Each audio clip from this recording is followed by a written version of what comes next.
शांत। ईसी 3 पे आ जाओ, चलो आंसर बताओ। ECT number 3 optics.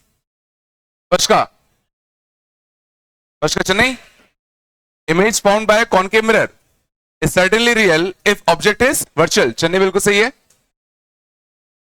Virtual object के लिए याद करो हमेशा रियल ऑब्जेक्ट बनता था, रियल इमेज बनती थी, क्योंकि कन्वर्जिंग रेस को ये और कन्वर्ज कर देगा, कन्वर्जिंग रेस को ये और कन्वर्ज कर देगा। पहले का चेन्नई, क्या है नहीं आया। सेकंड का आगरा। भाई डाउट हो पूछ लेना, एक एक लाइन के क्वेश्चन है, डाउट हो तो पूछ लेना, ठीक है ना। सारे कंसेप्चुअल क्वेश्चंस है ना। Convergence of a concave mirror can be decreased, ये अभी बात करेंगे अपन, ये आगे आएगा। चौथे पे आ जाओ। फोर्थ का दिल्ली पक्का, हाँ दिल्ली। पांचवे का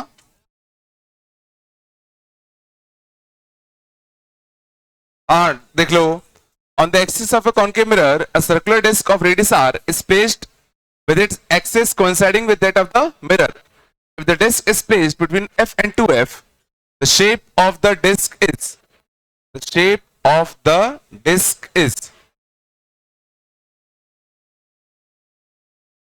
है ना, f और 2f के बीच में रखा है ना।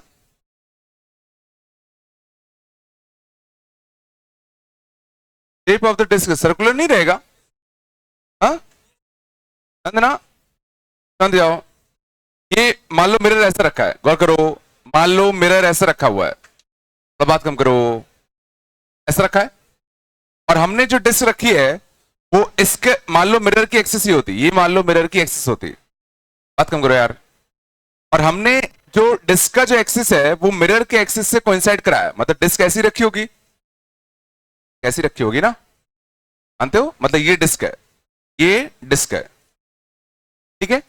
तो अब सोचो जो मैग्निफिकेशन आएगा, वो इन सब डायरेक्शंस में ट्रांसवर्स मैग्निफिकेशन तो यूज होगा। तो ये सारे के सारे पोजीशन ट्रांसवर्स पोजीशन ही तो है, सोच लो। तो इन सब जगह जो मैग्निफिकेशन आएगा वो सेम आएगा। एलिप्स कब बनता, जब इस साइड मैग्निफिकेशन ज्यादा हो जाता और इस साइड मैग्निफिकेशन कम होता। वैसे जो हर डायरेक्शन में जो मैग्निफिकेशन आना है वो तो सेम ही आना है ना।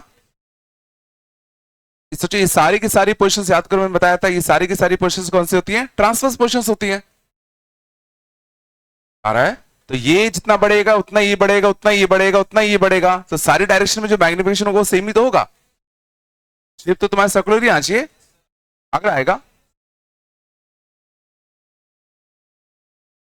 क्या है, नहीं आया तो आया नहीं आया भाई, पक्का। अगर मान लो उसकी जो एक्सिस होती, मान लो इस कुछ ऐसा रखा होता, मतलब उसकी एक्सिस कुछ इधर को होती इसकी, तो अब क्या होता, समझ गए ना, ये कुछ कम मैग्नीफाइड होता, ये कुछ ज्यादा मैग्नीफाइड होता, तब जो रिजल्टेंट होता वो एक इलिप्स बन जाता। क्योंकि सोचो लॉन्गिट्यूडनल मैग्निफिकेशन अलग होगा, ट्रांसवर्सल मैग्निफिकेशन अलग होगा, ये अलग साइज से बढ़ेगा, ये अलग साइज से बढ़ेगा, तब इलिप्स बनने के चांसेस थे। मैं क्या बोल रहा हूं, अभी के लिए तो तुम्हारा क्या होगा, सर्कुलर। आगे चलें, चलो छठवें का चेन्नई। सातवें का, if I is the image of a point object O formed by a spherical mirror, then which of the following statement is incorrect? कौन सा कह रहे हो, चेन्नई कह रहे हो। If O and I are on opposite side of the principal axis, then they can be on opposite side of mirror as well. गलत बात है, सही बात, ठीक ना। अगर मिरर में O और I ऑपोजिट साइड है प्रिंसिपल एक्सिस के, अगर ऑब्जेक्ट यहां है तो इमेज ऑपोजिट साइड तभी हो सकता है जब दोनों सेम साइड लाई करे मिरर के। अगर ऑब्जेक्ट ऊपर है प्रिंसिपल एक्सिस के, इमेज नीचे है, तो पक्का दोनों सेम साइड ही होंगे। अगर ऑपोजिट साइड होंगे तो दोनों ध्यान देना प्रिंसिपल एक्सिस के सेम तरफ आएंगे। अगर ऑब्जेक्ट और इमेज प्रिंसिपल एक्सिस के ऑपोजिट साइड्स हैं तो पक्का दोनों को मिरर के सेम साइड में रहना पड़ेगा। देखो चेन्नई यही तो कह रहा है कि अगर O और I ऑपोजिट साइड में है प्रिंसिपल एक्सिस के तो they can be on opposite side of mirror as well. गलत बात है, अगर दोनों मिरर के ऑपोजिट साइड अगर हैं तो दोनों, ध्यान देना, समझ गए ना, प्रिंसिपल एक्सिस के सेम तरफ रहेंगे। चेन्नई बिल्कुल गलत है। और किसी ऑप्शन में दिक्कत? और किसी ऑप्शन में दिक्कत बताओ। If O is on principal axis then I has to lie on principal axis only. सही बात है, अगर O अगर प्रिंसिपल एक्सिस पर अगर होगा तो I जो बनेगा वो प्रिंसिपल एक्सिस पे तो बनता है, बात है ना? क्या वो नहीं है क्या? चेन्नई ऑप्शन गलत है और अपन से इनकरेक्ट पूछा गया था, तो आंसर कितना आएगा? चेन्नई। और किसी पार्ट में दिक्कत है? कैसे पूछ लो। Agra, if O and I are on same side of the principal axis then they have to be on the opposite side of the mirror। सही बात है, ये एग्जांपल। अगर O और I प्रिंसिपल एक्सिस के सेम तरफ है, दोनों को ऑपोजिट साइड ऑफ मिरर लाई करना पड़ेगा। है पक्का?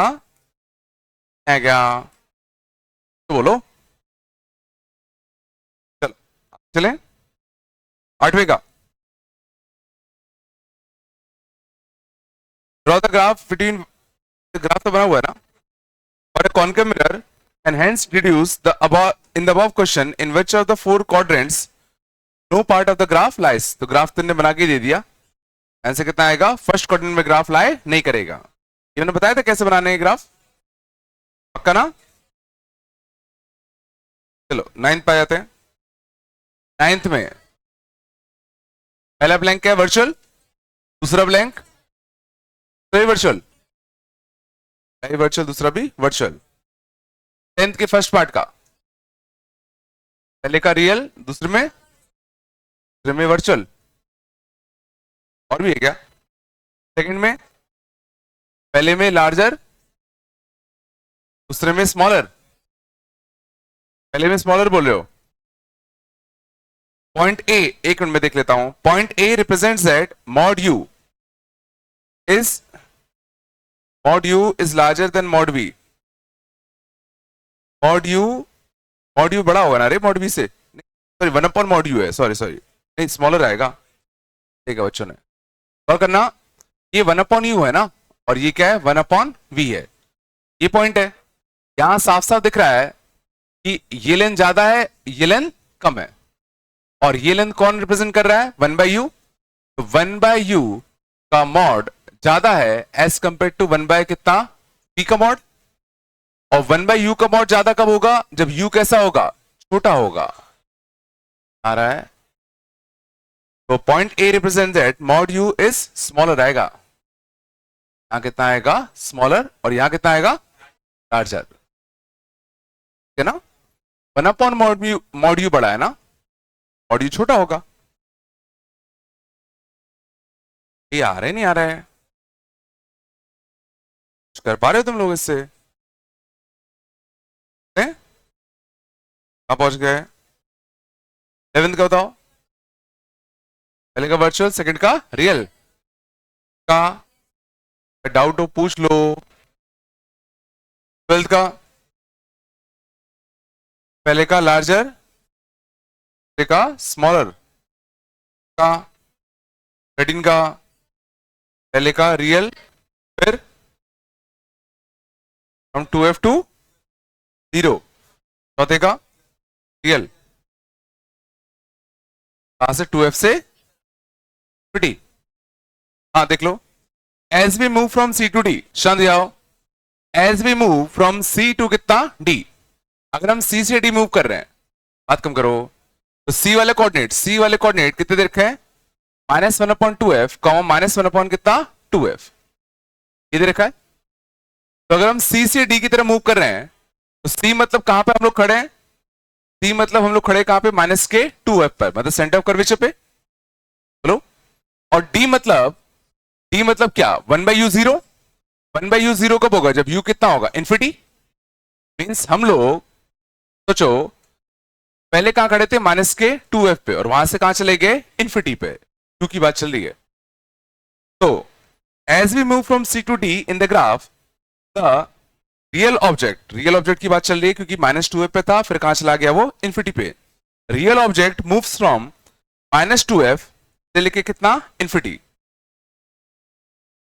इन्फिनिटी आएगा ना, -2f से लेके कितना आएगा, इन्फिनिटी।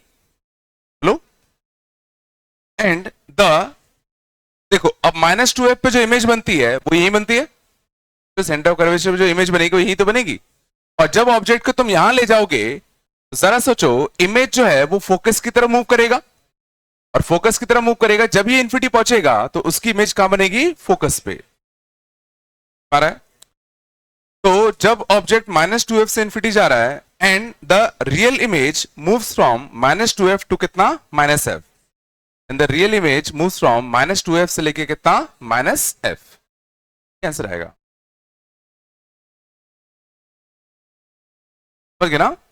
जब हम C से D जा रहे थे तो देखो D में 1/u की वैल्यू 0 है, और 1/u 0 कब होगा, जब u कितना होगा, इन्फिनिटी होगा। क्या बिल्कुल नहीं सोच पा रहे क्या? होमवर्क नहीं किया ना तुम लोगों ने?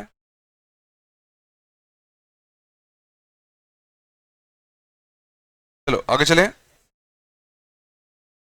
दिया तो है, देखो अगले पार्ट में आंसर उसका फोटो बनी है इसमें। चलो आगे चले, बोलो, चलो 14 का,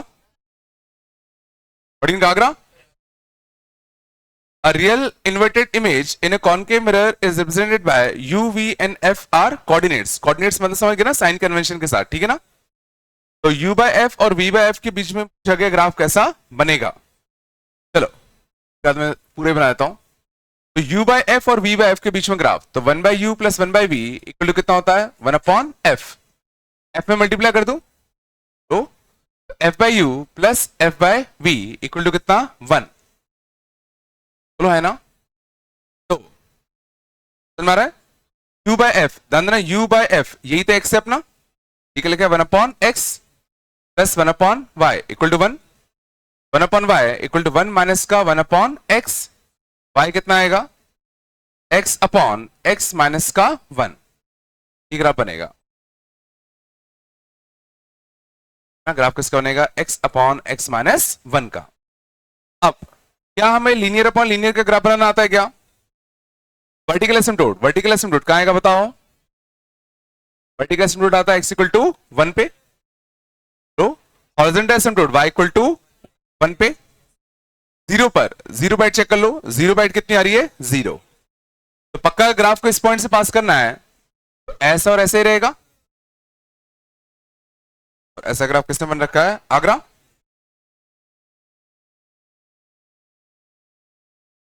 मैं कैसे बना रहा हूं, नहीं आ रहा क्या? पक्का,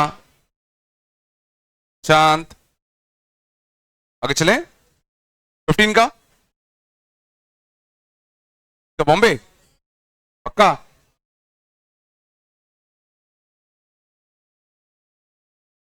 का नहीं, नहीं है क्या? Graph shows the variation of v with change in u for a mirror, points plotted above the point p, points plotted above the point p। तो above the point p, तो यहां देखो v ज्यादा है, u कम है ना, v ज्यादा है, u कम है। Points plotted above the point p on the curve are the values of v, are the values of v, है ना, greater than 2f होगा ना, नहीं आएगा ना, नहीं, देखो ये लिखा है ना ग्राफ, ये ग्राफ है, ये v है और ये तुम्हारा क्या है, u है। दोनों बराबर कब आते हैं, 2f पे, दोनों बराबर कब आते हैं, 2f पे। तो इन पॉइंट पर v क्या होगा, 2f से ज्यादा होगा। पॉइंट पे क्या होगा, v जो होगा 2f से ज्यादा होगा ना, नहीं आ रहा क्या? तो बोलो रे, अच्छा नहीं, 17 का, 17 का आगरा, पक्का। हाँ क्रॉस चेक कर लेते एक बार, कॉन्वेक्स मिरर है, को अगर मैं माइनस इन्फिनिटी रखता तो एफ क्या आता, प्लस फोकस पर। सही बात है, आगे आएगा। मैंने क्रॉस चेक कैसे किया, मैंने क्या करा, यू माइनस इन्फिनिटी रख दिया। अगर ये कॉन्वेक्स मिरर होता तो अगर मैं ऑब्जेक्ट माइनस इन्फिनिटी पे रखता, फोकस का बनता प्लस एफ पे बनता ना, सॉरी इमेज का बनता प्लस एफ पे। यू माइनस इन्फिनिटी पे वी कितना आना चाहिए था, प्लस एफ को अप्रोच करना चाहिए था। देखो वो आगरा में कर रहा है, बस आगरा में कर रहा है।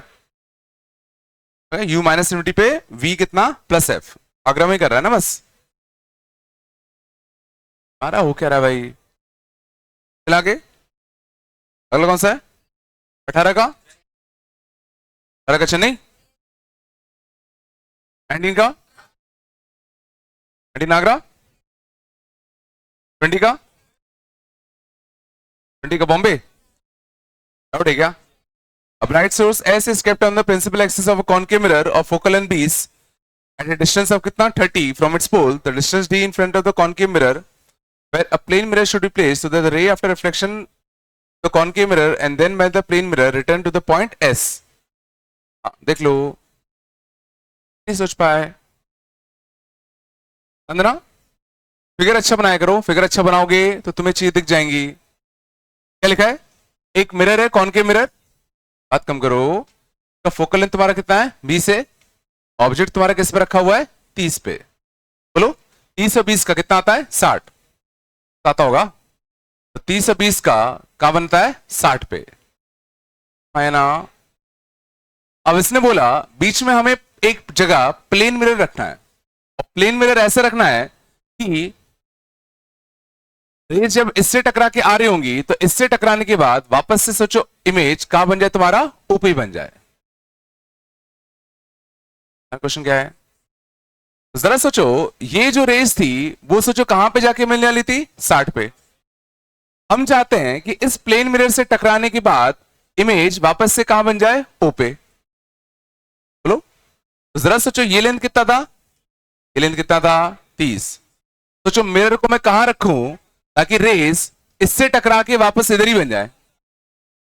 शायद समझ में आ रहा होगा, ये लेंथ और ये लेंथ कैसा होना चाहिए सेम, और ये लेंथ और ये लेंथ सेम है, और टोटल कितना है 30, पक्का ये लेंथ कितना होगा 15। दिख रहा क्या, आ रहा है ना भाई। तो पोल से कितनी दूर रखा अपने प्लेन मिरर को, 45 पूछा था ना, नहीं सोच पाए थे क्या, आ रहा है ना भाई।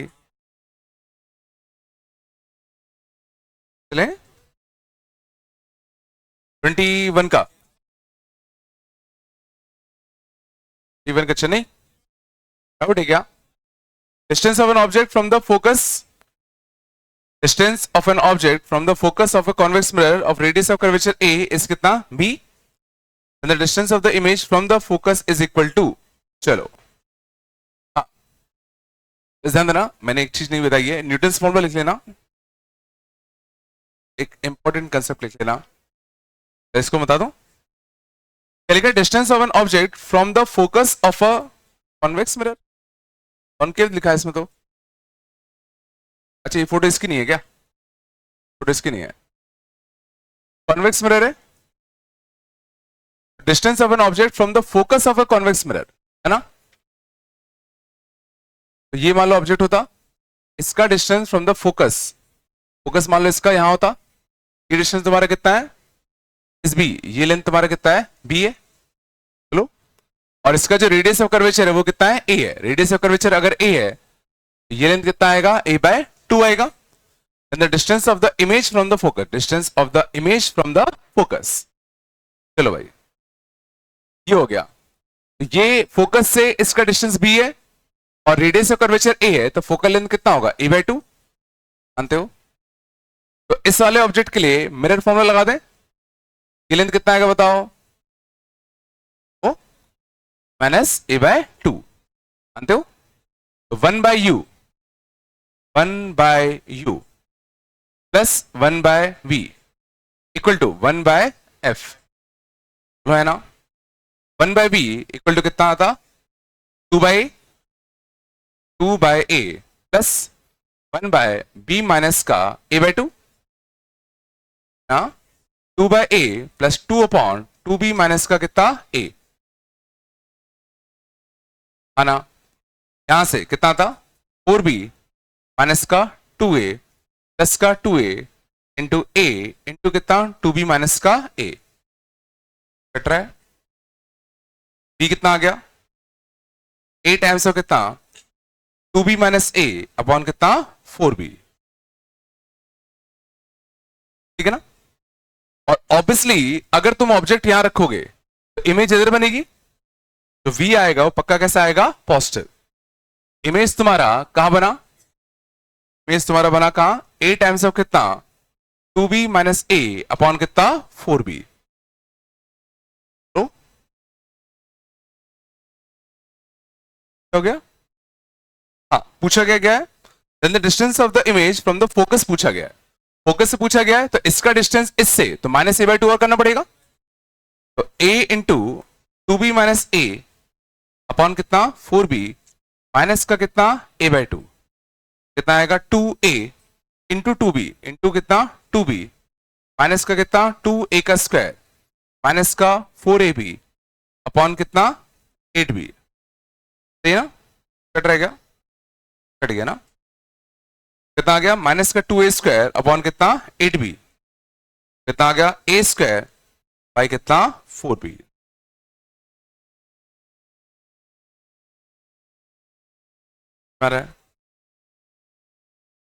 वैसे ध्यान देना एक अच्छा लॉजिक होता है, न्यूटन्स फॉर्मूला देखना, न्यूटन्स फॉर्मूला क्या कहता है, ठीक है, न्यूटन्स फॉर्मूला कहता है कि बात करो किसी भी मिरर में, किसी भी मिरर में अगर ऑब्जेक्ट और इमेज फॉर्म अगर हो रहे हैं और ऑब्जेक्ट का फोकस से डिस्टेंस अगर x1 है और इमेज का फोकस से डिस्टेंस अगर x2 है, then x1 into x2 is equal to f square. किसी भी मिरर में अगर ऑब्जेक्ट का डिस्टेंस फोकस से x1 है और इमेज का डिस्टेंस फोकस से x2 है, तो x1 और x2 का प्रोडक्ट हमेशा एफ स्क्वायर के बराबर होता है, ठीक है। चाहो तुम इसको प्रूव भी कर सकते हो ना, तो ऑब्जेक्ट का लेंथ ले लेना x1 प्लस एफ, इमेज ले लेना x2 प्लस एफ, समझ गए ना, मिरर फॉर्मूले से प्रूव भी कर सकते हो। और ध्यान देना x1 x2 सबके सब डिस्टेंसेस हैं, सबके सब कैसे हैं डिस्टेंसेस, फोकस से डिस्टेंस ऑब्जेक्ट का, फोकस से डिस्टेंस इमेज का। और जो अगर इस तरीके से करते तो ये क्वेश्चन देखो बहुत ही सिंपल हो जाता, क्योंकि सोचो ऑब्जेक्ट का डिस्टेंस फोकस से दे रखा था कितना b, बोलो इमेज का डिस्टेंस फोकस से पूछा गया था और ये किसके बराबर होगा एफ स्क्वायर के, और f कितना था a बाई 2, तो एफ स्क्वायर कितना होगा a स्क्वायर बाई 4, x कितना आता a स्क्वायर अपॉन कितना 4। अरे मैं क्या कर रहा हूं ना, है ना, तो हर मिरर में समझ गए ना ये प्रॉपर्टी फॉलो होगी, x1 into x2 equal to कितना एफ स्क्वायर, हाँ तो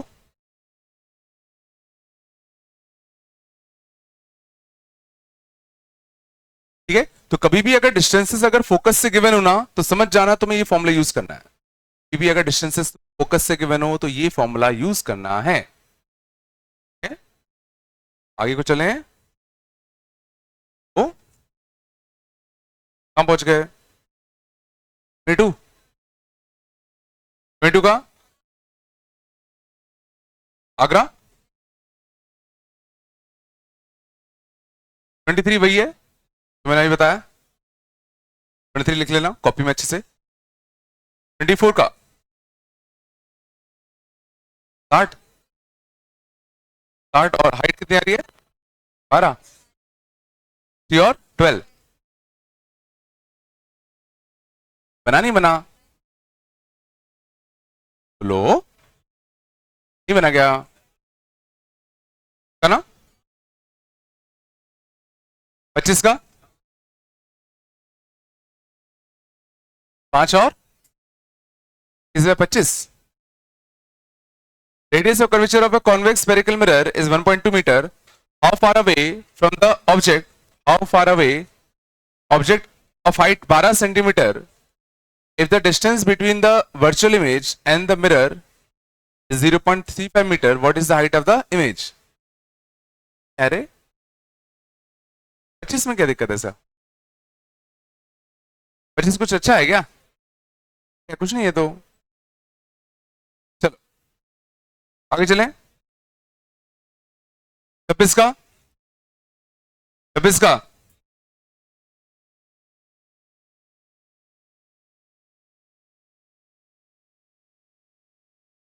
A converging beam of solar rays is incident on a concave spherical mirror whose radius of curvature is 0.8 meter.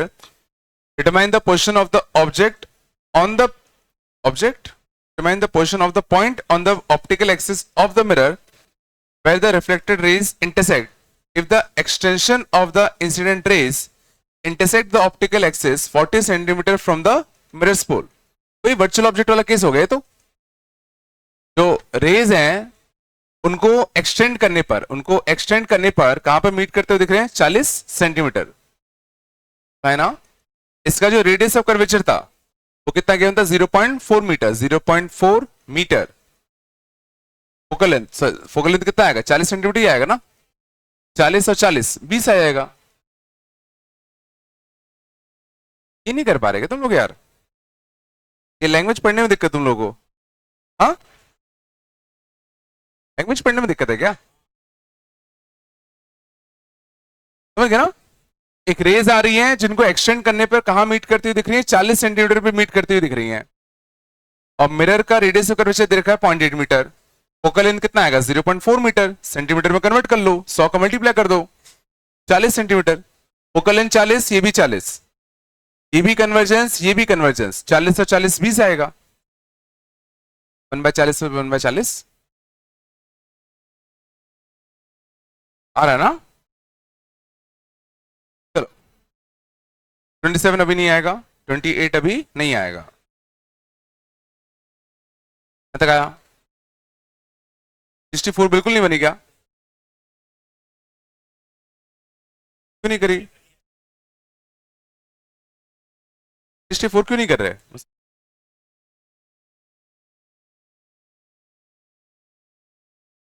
चलो आगे चलते हैं। हाँ ठीक है बाद में करते हैं, कर लेते हैं। चलो कहाँ तो हो गया था अपना? लास्ट क्लास में क्या क्या हुआ था? हाँ डेरिवेशन हुआ था। हाइट हाइट से रे भेजने का लिखवाया था मैंने क्या? हाइट से रे भेजने का नहीं लिखवाया होगा। चलो चांद, ये तो सच सच बताओ तुम लोग को स्पीड ज्यादा लगती है क्या?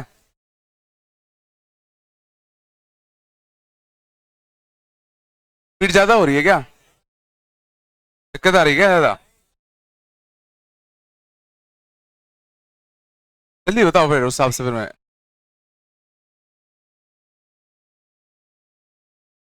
तो लग रही ज्यादा। बैक तो उतारो, क्या हो गया? जाना है क्या? तो स्पीड ज्यादा लग रही है, इसी बताओ उस हिसाब से काम किया जाएगा। मैं तो स्पीड में लिखता हूँ।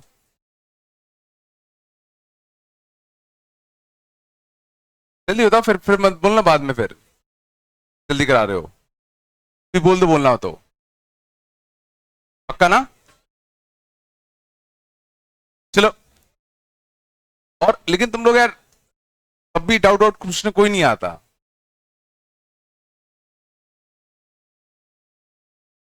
मतलब बड़ी बात है, इतना बोलने के बावजूद भी तुम लोग को फर्क ही नहीं पड़ता, कोई डाउट ही नहीं आता किसी को। ये कंसेप्चुअल क्वेश्चंस है, कंसेप्ट तो सही कर लो, कम से कम कंसेप्ट वाले डाउट तो पूछ लिया करो। चलो आगे चलते हैं। चांद, अगला पार्ट देखना, रिफ्रैक्शन। बस बात नहीं,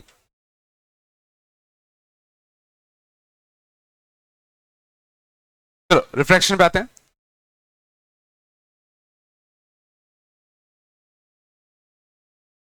रिफ्रैक्शन बेसिकली क्या होता है, ठीक है, इफ लाइट एंटर्स, बात कम करो, if light enters from one medium, light enters from one medium to another medium with different, बात कम करो, refractive index, light bends, this behavior is called refraction. This behavior called refraction.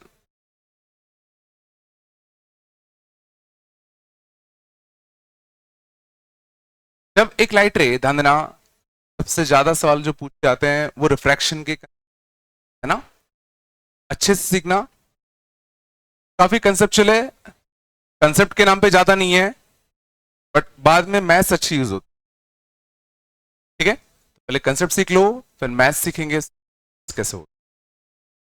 Refraction simply क्या होता है कि अगर light रे एक मीडियम से दूसरे मीडियम पे जा रहा है जिनका रिफ्रैक्टिव इंडेक्स डिफरेंट है, तो लाइट रे बेंड हो जाती है, इतना तो पढ़ाई होगा। अगर लाइट रे रेयर मीडियम से डेंसर मीडियम पे जाती थी तो कहां बेंड होती थी, टुवर्ड्स द नॉर्मल कि अवे फ्रॉम द नॉर्मल, याद, टुवर्ड्स द नॉर्मल होती थी ना यार, रेयर मीडियम से डेंसर मीडियम जा रही है, इस साइड को बेंड होगी टुवर्ड्स द नॉर्मल, मींस रे को जाना किधर को चाहिए था, इधर को, बट किधर को बेंड हो गया, नॉर्मल की तरफ। और जब लाइट रे डेंसर मीडियम से कहां जाती थी, रेयर मीडियम, डेंसर मीडियम से कहां जाती थी, रेयर मीडियम, तो लाइट रे को जाना ऐसा चाहिए था, बट ये कहां मुड़ जाता था, अवे फ्रॉम द नॉर्मल, ठीक है। तो दो फिनोमेना होते थे, rare to denser towards the normal, denser to rare away from the normal, आ रहा है,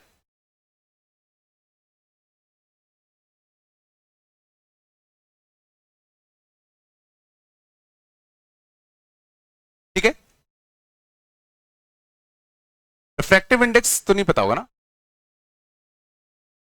हाँ, ठीक ठीक, अंदर रिफ्रैक्टिव इंडेक्स क्या होता है, ठीक है, मान लो, ठीक है,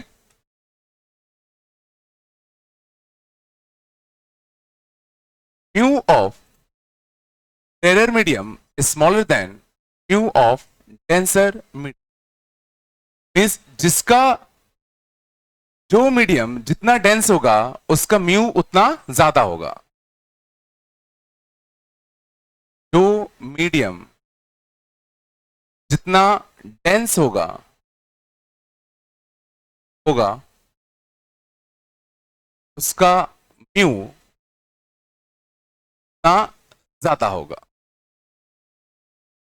म्यू सिंपली काइंड ऑफ क्या बताता है, डेंसिटी, उस मीडियम की डेंसिटी कितनी है, तो उस मीडियम में जो पार्टिकल्स हैं वो कितने क्लोज हैं, सही होगा, तो ऑब्वियसली एयर की डेंसिटी कम होगी, वाटर की डेंसिटी थोड़ी ज्यादा होगी, ग्लास की थोड़ी और ज्यादा होगी, आ रहा है, म्यू ऑफ एयर कम होगा, म्यू ऑफ वाटर थोड़ा ज्यादा होगा, म्यू ऑफ ग्लास और ज्यादा होगा, तो और इन जनरली हम लोग म्यू ऑफ एयर लेते हैं 1, म्यू ऑफ वाटर आता है 4/3, म्यू ऑफ ग्लास लेते हैं 3/2,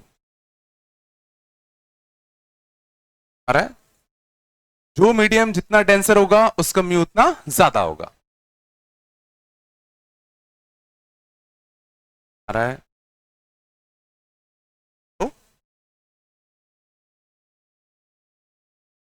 एक चीज और याद रखना, speed of light, speed of light is inversely proportional to mu of speed of light हर मीडियम में अलग अलग आती है। Speed of light different different medium में डिफरेंट डिफरेंट आता है, और किसी भी म्यू में या किसी भी मीडियम में स्पीड ऑफ लाइट होता है वो इनवर्सली रिलेटेड होता है।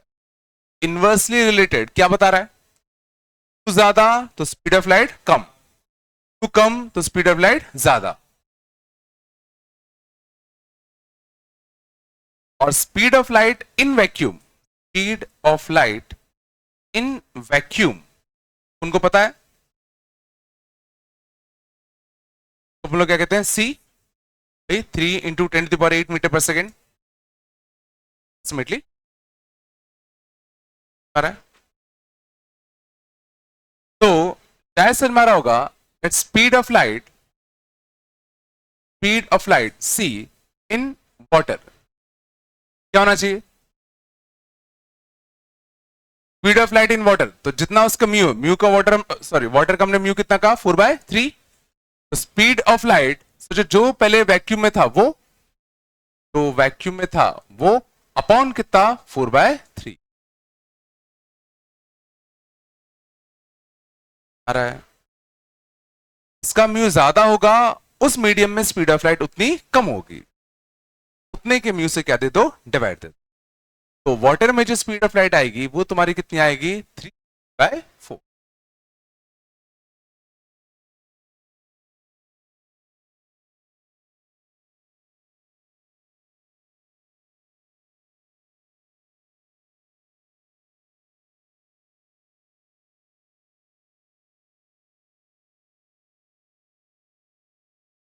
क्या आना कुछ तो बोलो, ठीक है? If speed of light in medium A is 2 into 10⁸ meter per second and speed of light in medium B is 1.5 into 10⁸ meter per second. Find पहला of A, mu of B and mu of A with respect to B. And then in general जो mu calculate होता है वो हमेशा with respect to क्या calculate होता है? Vacuum. कुछ ना लिखा हो तो विथ रिस्पेक्ट टू क्या चलता है? वैक्यूम। वैक्यूम के रिस्पेक्ट में हर एक मीडियम का म्यू कितना है आ रहा है? ये जितने भी म्यू हमने लिखे हैं वो सबके सब किसके हैं? वैक्यूम के आ रहा है। जैसे पहले पार्ट में क्या पूछा गया था? म्यू ऑफ ए कितना होगा? म्यू ऑफ ए बता सकते हैं क्या? स्पीड ऑफ लाइट यहां पर देखो कितना है? 2 है, होना कितना चाहिए था? 3। 3 की बजाय 2 आ गया, तो 3 के नीचे किसका डिवाइड किया होगा? 3/2 का। नहीं आ रहा? म्यू ऑफ ए आएगा तुम्हारा 3/2। आना कितना चाहिए था स्पीड ऑफ लाइट? सी। आया कितना? 2c/3। स्पीड ऑफ लाइट आना कितना चाहिए था? सी आना चाहिए था, बट मीडियम ए में सी की वेलोसिटी कितनी है? 2c/3 है। इससे डिवाइड किया होगा? 3/2 से डिवाइड किया होगा ना, जिससे डिवाइड किया वही तो इसका म्यू रहा होगा। क्या mu of b, b medium में स्पीड ऑफ लाइट आधी हो गई। स्पीड ऑफ लाइट आधी कब होगी? जब म्यू क्या होगा? डबल की आधा? डबल हो गया होगा ना। तो बी ऑफ बी आएगा 2।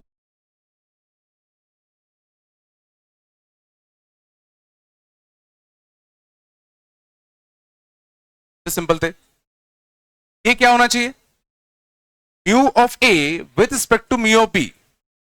क्या लिखूं बताओ, कॉमन सेंस क्या कहता है तुम्हारा, क्या होना चाहिए, mu of A with respect to mu of B आएगा 3/2 आएगा, बताओ 3/4।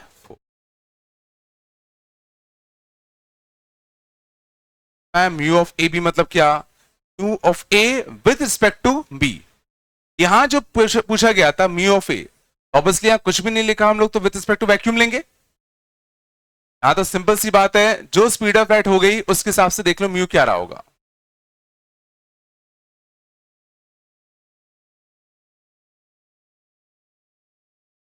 आ रही नहीं आ कंसेप्ट आया, इसका म्यू ज्यादा उस मीडियम में स्पीड ऑफ लाइट उतना टाइम्स कम हो जाता है। स्पीड ऑफ लाइट अगर आधी हुई तो म्यू डबल हो गया होगा, स्पीड ऑफ लाइट 2/3 हो गई तो 3/2 हो गया होगा।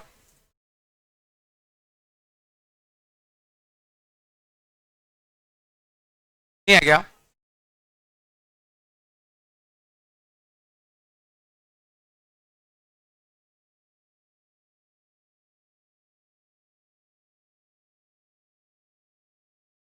चांद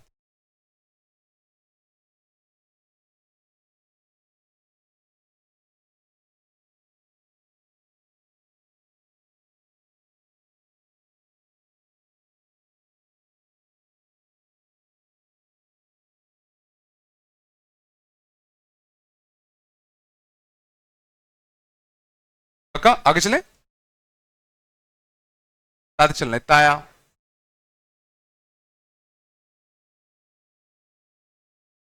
अगले लिखते हैं, बात नहीं करो, अगला लिखना, अगला डिस्कशन सेल्स लॉ पढ़ा है,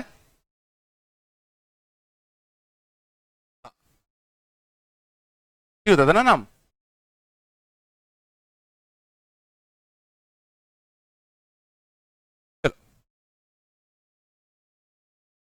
स्नेल्स लॉ क्या कहता है, क्या कहता था,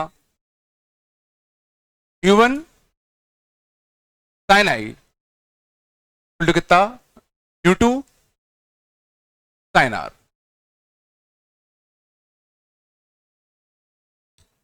U1 sine i equal to U2 sine r. I क्या है, इंसिडेंट एंगल, और इंसिडेंट एंगल हमेशा किससे नापा जाता है, नॉर्मल से। इंसिडेंट एंगल हमेशा किससे नापा जाता है, नॉर्मल से। आर क्या है, रिफ्रैक्टेड एंगल। रिफ्रैक्शन के बाद जो रे नॉर्मल के साथ एंगल बनाता है उसी को हम लोग क्या नाम देते हैं, r. Angles are always measured from the normal of the surface. ये सरफेस है, ये सरफेस का नॉर्मल, ये इंसिडेंस एंगल, ये तुम्हारा रिफ्रैक्टेड एंगल। म्यू1 इंसिडेंट रे जिस मीडियम से आ रहा है उसका म्यू, इंसिडेंट रे जिस मीडियम से आ रहा है उसका म्यू। म्यू2 इंसिडेंट रे जिस मीडियम में जा रहा है उसका म्यू, कहां से आ रहा है उसका म्यू, कितने एंगल से आया उसका साइन आई, जिस मीडियम में गया म्यू2, जिस एंगल से रिफ्लेक्ट हुआ साइन आर। तो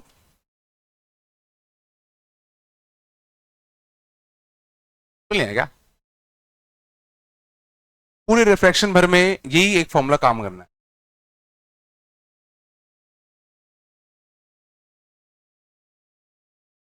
तो बताया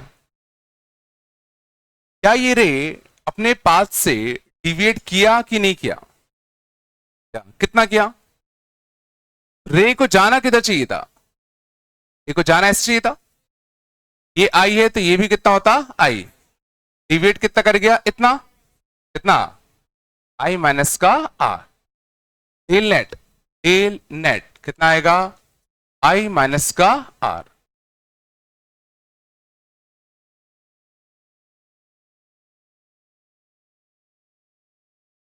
है पक्का, तो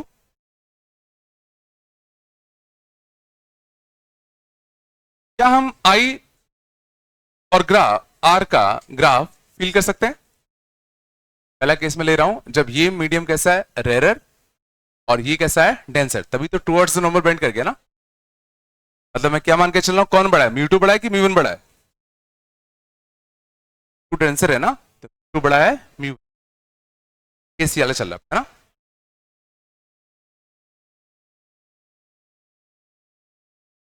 तो क्या हम आई और आर के बीच में एक ग्राफ प्लॉट कर सकते हैं क्या? रफली ग्राफ प्लॉट करने की कोशिश करते हैं।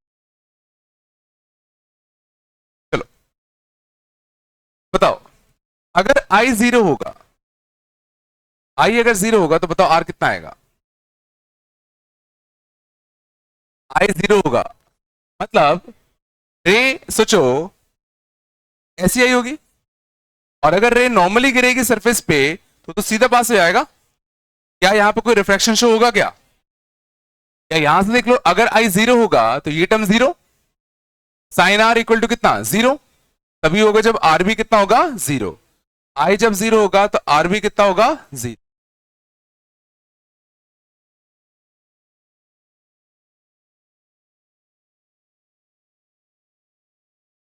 हाँ,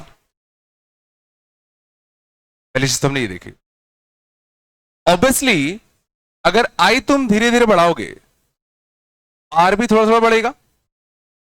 आई तुम बढ़ाओगे, आई तुम अगर बढ़ाओगे, आर भी थोड़ा थोड़ा बढ़ेगा, और आई बढ़ाओगे और आर बढ़ेगा, और आई बढ़ाओगे और आर बढ़ेगा। बोलो मैक्सिमम आई तुम कितना कर सकते हो?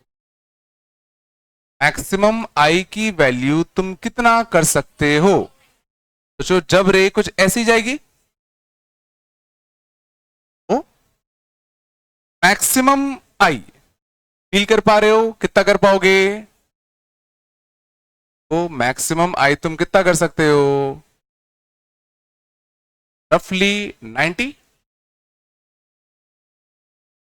ज्यादा कर दोगे तो दूसरे मीडियम में चले जाओगे ना यार, मेरा क्या। और इस केस का नाम होता है ग्रेजिंग इंसिडेंस। ग्रेजिंग इंसिडेंस नाम समझ में आ रहा होगा। ग्रेजिंग, ग्रेज करता हुआ रे इंसिडेंट किया। मैक्सिमम आई हम कितना कर सकते हैं 90। ऑब्वियसली यहां भी सोचो ये टुवर्ड्स नॉर्मल बेंड कर जाएगा, जाना ऐसे चाहिए था बट टुवर्ड्स नॉर्मल बेंड कर जाएगा।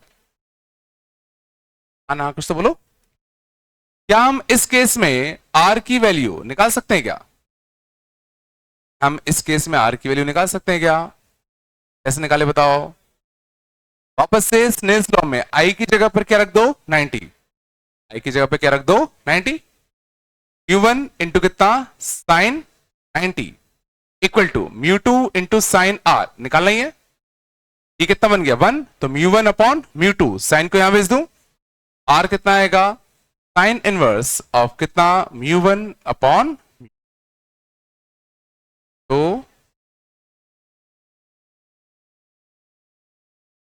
आना कुछ तो बोलो। मीन्स जब आई की वैल्यू 90 होगी, जब आई की वैल्यू क्या होगी 90, तब सोचो आर की वैल्यू कितनी होगी, sine inverse of mu by mu, नहीं होगी।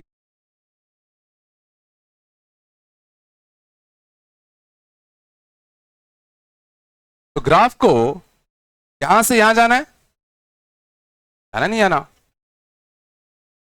आया। तो इसका ग्राफ जो बनता है कुछ ऐसा बनता है।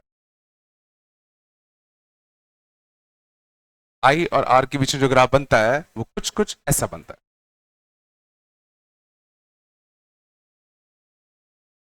और क्या ये सोच पा रहे हो कि यही एक्चुअल में आर मैक्स है? तो आर इससे ज्यादा हो सकता है क्या? क्योंकि हमें पता है साइन आई कैसा है, इंक्रीजिंग फंक्शन की डिक्रीजिंग फंक्शन। साइन आई 0 से 90 के बीच में, साइन फंक्शन 0 से 90 के बीच में, 0 से 90 के बीच में से एक इंक्रीजिंग फंक्शन है ना। मींस अगर आई बढ़ाओगे तो ये टर्म बढ़ेगा, तो अगर आई बढ़ाओगे तो ये टर्म बढ़ेगा ना। तो ये फंक्शन मैक्सिमम कब होगा, जब आई कितना होगा 90। मींस आर की मैक्सिमम वैल्यू तुम्हारी कितनी जा सकती है, इतनी जा सकती है। इससे ज्यादा तुम आर कर सकते हो क्या? फील नहीं कर पा रहे क्या? तो इससे ज्यादा आर कैसे करोगे? इस चीज को फील करो। जब रे तुमने ऐसी भेजी तो ऐसी चली गई, जब रे इधर किया तो हल्का सा इधर गया, जब रे इधर किया हल्का सा और इधर गया, और इधर किया और इधर, तो जितना तुम इसको करते गए ये रिफ्रैक्टेड रे इधर को मुड़ती गई। और मैक्सिमम कब होगा, जब इंसिडेंट रे कुछ ऐसे गिरता तब रिफ्रैक्टेड रे कुछ ऐसी जाती। इससे ज्यादा तुम रिफ्रैक्टेड रे को नहीं घुमा सकते।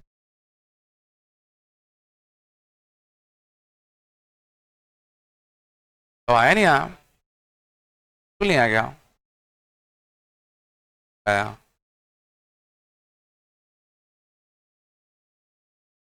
अच्छा फिर से बोलो क्या क्या एग्जैक्ट 90 पे होगा, एग्जैक्ट 90 पे डिफाइंड नहीं है, 90 से हल्का सा पीछे।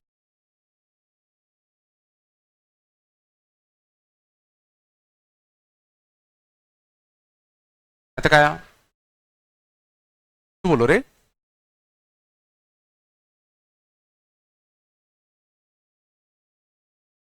और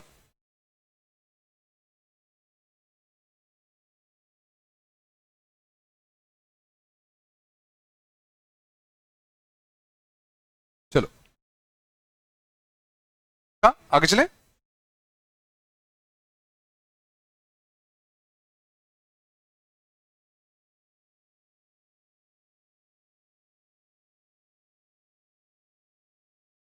अगले लिखना तक आया। मान लो क्वेश्चन होता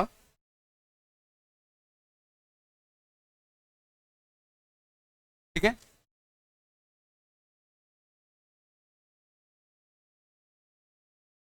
if array suffers a deviation of 30 degree while entering from air class, बात कम करो, find angle of incidence, बात कम करो, array suffers a deviation of 30 degree while entering from air to glass, find angle of incidence। ठीक है, तो मान के चल रहा हूं एयर का म्यू और ग्लास का म्यू हमें पता है 1 और 3/2 है ना। और देन ना रे एयर से ग्लास जा रही है, एयर से कहां जा रही है, ग्लास, तो रेयर मीडियम से डेंसर मीडियम जा रही है। इसका म्यू कितना है 1 और इसका म्यू तुम्हारा कितना है 3/2। इसका कुछ एंगल ऑफ इंसिडेंस आ ही रहा होगा देखो, और इसका कुछ एंगल ऑफ रिफ्रैक्शन क्या रहा होगा आर। हमें क्या चीज गिवन है, हमें क्या गिवन है, डिविएशन गिवन है कितने का 30 डिग्री का। और डिविएशन क्या होता है, डिविएशन से तो ये होता है ना, ये अपन को कितना गिवन है 30 डिग्री, अपन को क्या गिवन है आई माइनस आर, वैल्यू कितनी गिवन है 30, आर क्या होगा तुम्हारा आई माइनस का 30।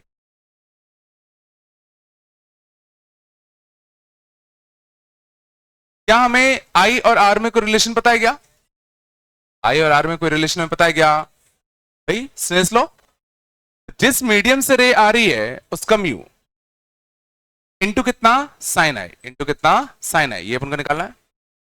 जिस मीडियम में रे जा रही है उसका म्यू इंटू कितना साइन आर, और आर को मैं लिख सकता हूं आई माइनस का कितना 30। क्या मैं आई निकाल पाऊंगा, हाँ मैं आई निकाल सकता हूं। अब देखो मैथ्स का काम है,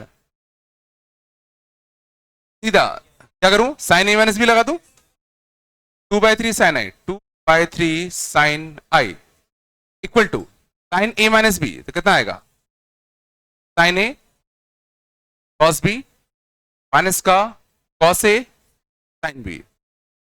तो इसको साइड ले आऊं, साइन आई क्या आता कॉमन, साइन आई कॉमन आएगा तो 2/3 माइनस का कितना 3/2 इक्वल टू माइनस का 1/2 टाइम्स ऑफ कितना कॉस आई।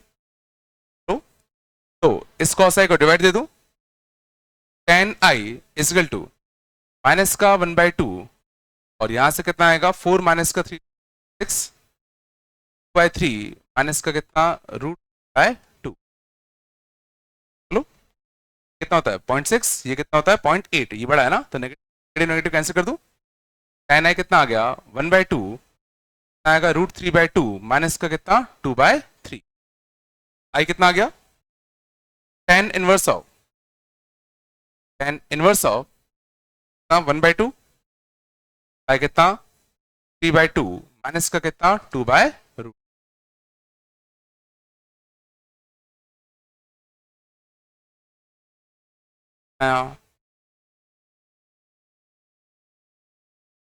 खास एग्जांपल नहीं था बस चीजें पता होनी चाहिए बाकी तो मैथ्स का काम है फिर क्या ओके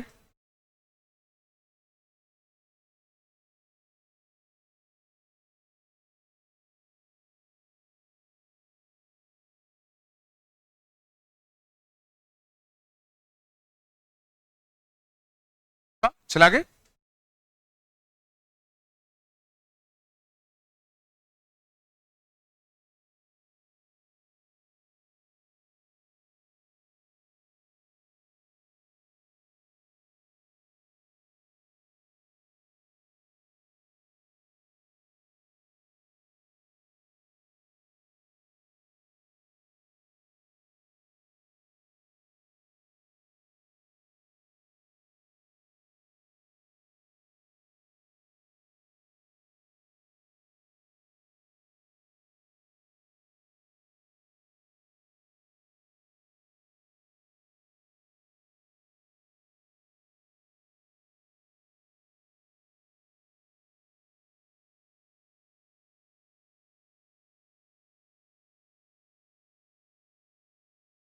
चले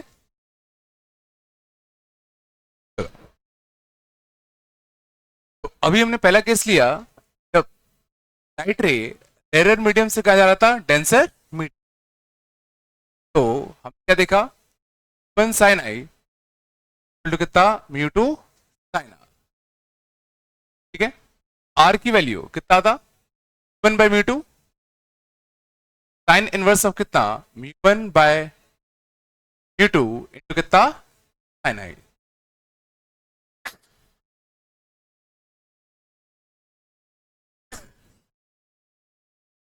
शांत आर कितना था साइन इनवर्स ऑफ कितना μ1/μ2 हाँ साइन आई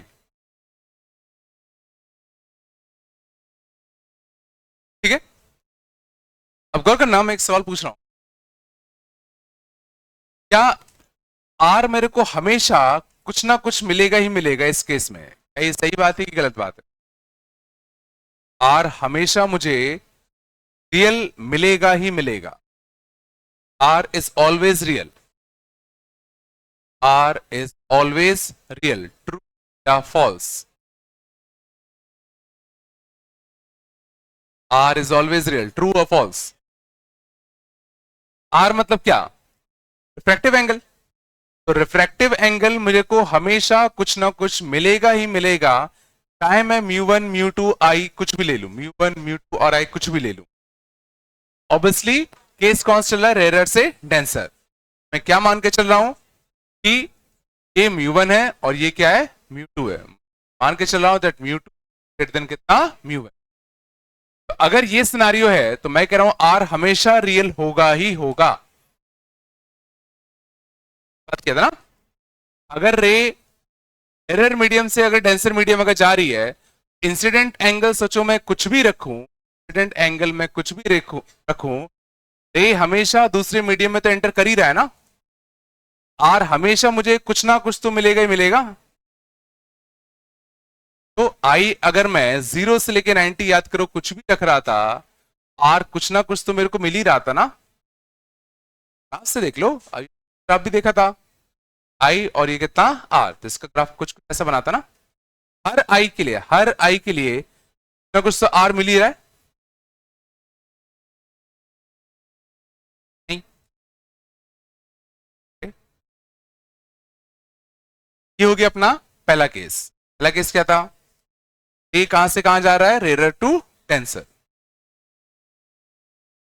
चीजें थोड़ी सी गंदी बनती हैं सेकेंड केस। पहला केस में आया, पहला केस बहुत ही आसान था। रेयर टू डेंसर अगर रे जा रहा है तो रे हमेशा सेकेंड मीडियम में एंटर करेगा ही करेगा। हमेशा सेकेंड में एंटर करेगा ही करेगा। चलो सेकेंड केस देखते हैं। केस 2, अगर रे जा रही है डेंसर टू रेयर मीडियम। क्या है डेंसर मीडियम? ये क्या है? Rare medium. तो रे को जाना ऐसा चाहिए था, बट ये जाएगा अवे फ्रॉम द नॉर्मल। ये एंगल कौन सा? इंसिडेंट। ये एंगल कौन सा? रिफ्रैक्टेड।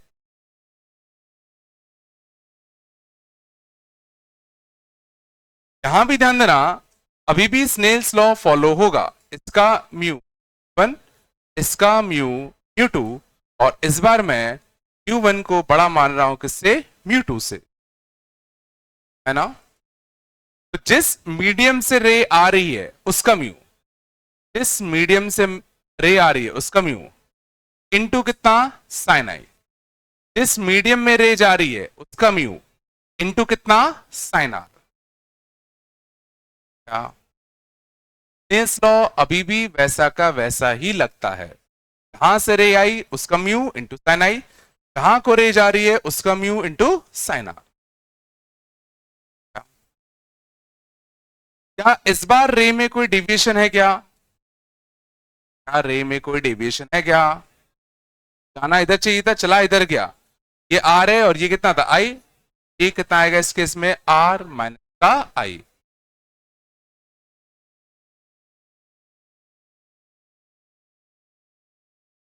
अभी तक तो खास डिफरेंस लग नहीं रहा होगा।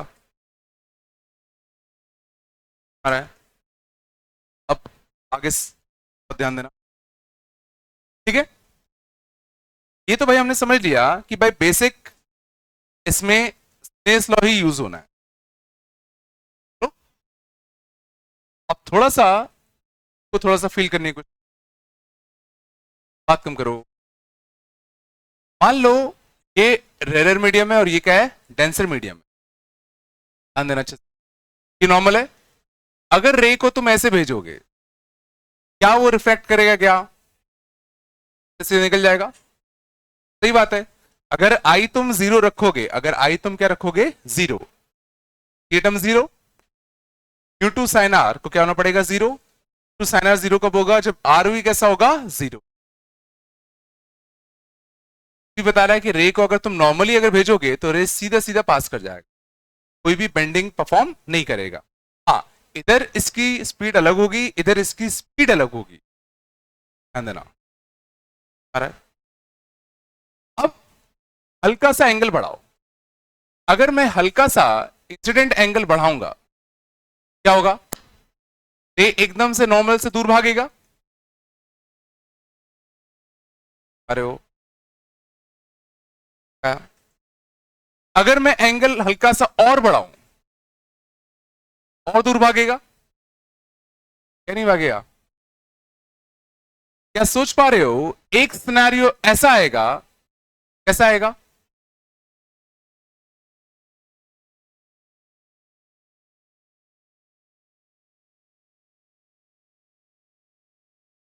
जब सोचो रे बिल्कुल सीधी आई तो सीधी निकल गई, तुमने इंसिडेंस एंगल हल्का सा बढ़ाया, रिफ्लेक्टिव एंगल हल्का सा बढ़ गया, और बढ़ाया तो ये नॉर्मल के और दूर भाग गया।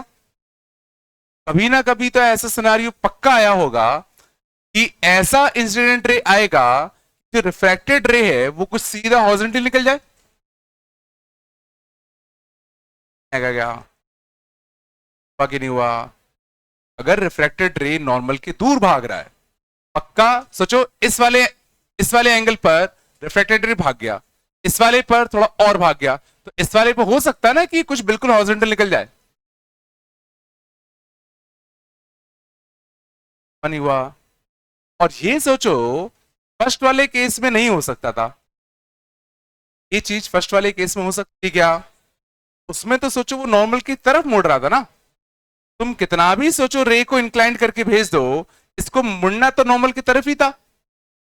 कभी ये सिचुएशन नहीं आनी थी कि भाई ये इधर को भाग गया। अरे ये कब आएगी, जब रे कहां से कहां जाएगा, क्या लिख दिया, क्या लिख दिया, ये कहां से कहां जाएगी, डेंसर टू रेयर जाएगा। अरे ये दिक्कत तभी तो आएगी ना। आ रहा नहीं आ रहा, आया नहीं आया। और शायद समझ में आ रहा होगा, ये इतना अच्छा केस है तो इसको अपन को एक नाम देना चाहिए, raising emergence, emergent ray. Emergent ray rays करते हुए निकल गई। पहले अपन ने केस क्या पढ़ा था, ग्रेजिंग इंसिडेंस, उसमें जो इंसिडेंट रे था वो ग्रेज करता हुआ आ रहा था। आ रहा ना, मीन्स इस वाले सिनेरियो में एक ऐसा आई होगा, एक ऐसा आई होगा जिसके लिए रे ग्रेजिंग इमरजेंस कर रहा होगा।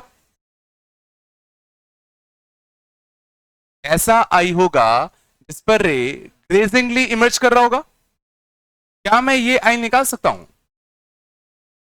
क्या मैं ये वाला आई निकाल सकता हूं क्या, इस वो आई मुझे निकालना है इस पर रे ग्रेजिंग इमर्ज कर गया, तो मुझे ये आई निकालना है।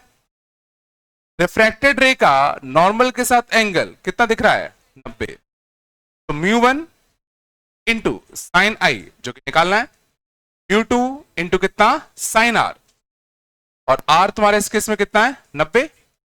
आई की वैल्यू कितना आएगा, साइन इनवर्स ऑफ कितना 2 बाय, बात कम कर, तो इस आई पर जो रे होगा वो सोचो ग्रेजिंगली इमर्ज करेगा।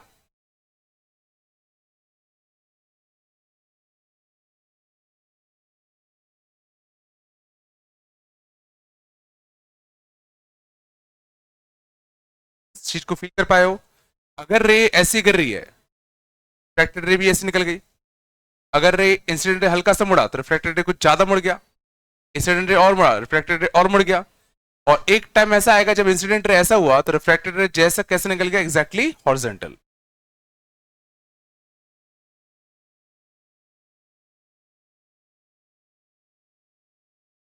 फील हुआ कि अगर रे डेंसर टू रेयर जा रहा है तो रिफ्रैक्टेड रे जल्दी जल्दी दूर भाग रहा है, तो एक केस ऐसा आएगा जब ये जस्ट कैसा होगा, ग्रेजिंगली कर जाए, और this angle called critical, called critical angle, वो एंगल जिस पर रे ग्रेजिंगली इमर्ज करता है।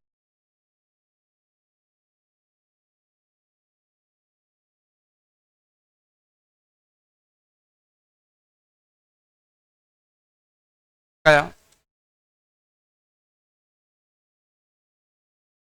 तो आ रहा है नहीं आ रहा,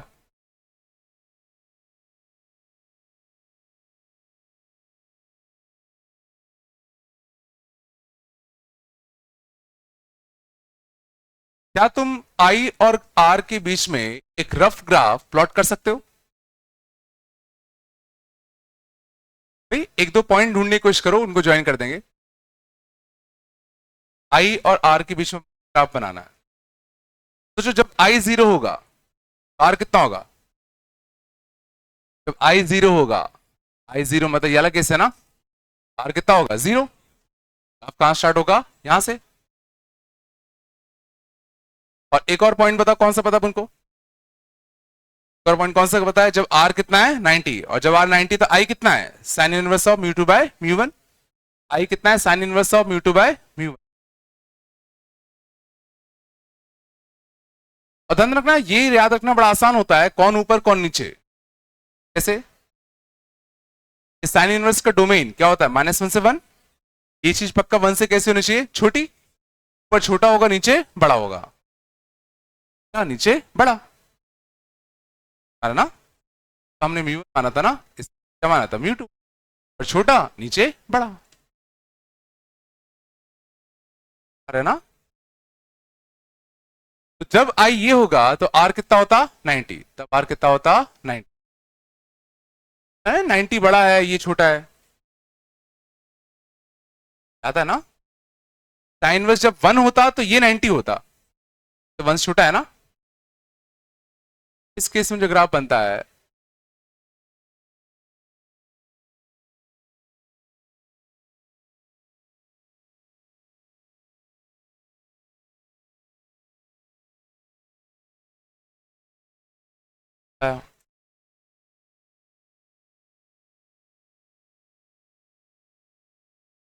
ये हमने पहले फील किया कि अगर तुम इंसिडेंट रे आते जाओगे तो रिफ्रैक्टेड रे जल्दी जल्दी मूव करेगा। एक सिनारियो ऐसा आएगा क्रिटिकल एंगल पर जब रे एग्जैक्टली क्या होगा, ग्रेजिंगली इमर्ज कर जाएगा। आया। असली कहानी स्टार्ट होती है, क्या हो अगर हम इस इंसिडेंट रे को और बढ़ाएं। अगर मैं इस इंसिडेंट रे को और बढ़ाऊंगा तब क्या होगा। हाँ? होगा, ठीक है ना। मींस अगर मैं इंसिडेंट रे को, ध्यान दो, ये मान लो हो गया कौन सा angle, critical angle, called critical angle कर रहा हूं सी।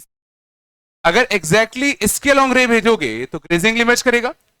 बट अगर तुमने एंगल इससे भी बड़ा रखा, अगर तुमने इंसिडेंट एंगल से भी क्या रखा, बड़ा, नाउ दे विल रिफ्लेक्ट।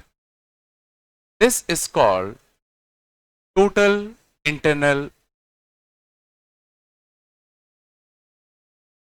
बड़ा होगा थोड़ा बहुत तो। अगर रे को तुम क्रिटिकल एंगल से भी ज्यादा एंगल से अगर भेजोगे, रे तुम्हारा क्या कर जाएगा, सीधा सीधा रिफ्लेक्ट कर जाएगा। मींस ये जो भी इंसिडेंट एंगल से आएगा उसी इंसिडेंट एंगल से रिफ्लेक्ट कर जाएगा। मींस अब ये सरफेस कोई भी रिफ्रैक्शन शो नहीं करेगा, अब ये सरफेस रिफ्रैक्शन शो नहीं करेगा। हमारा मींस 100% रे, 100% रे गेट्स रिफ्लेक्टेड।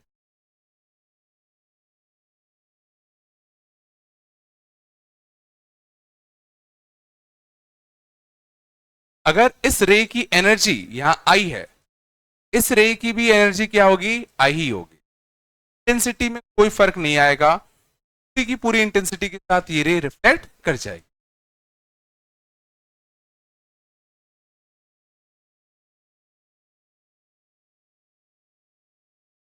और शायद समझ में आ रहा होगा, अगर मैं रे का इंक्लिनेशन और बढ़ाते जाऊं क्या होगा। मान लो अगर तुम्हारा क्रिटिकल का सी, अगर रे ऐसे भेजोगे रे ऐसे निकल जाएगी, अगर रे ऐसे भेजोगे प्योर रिफ्लेक्शन वाला क्वेश्चन हो जाएगा, प्योर।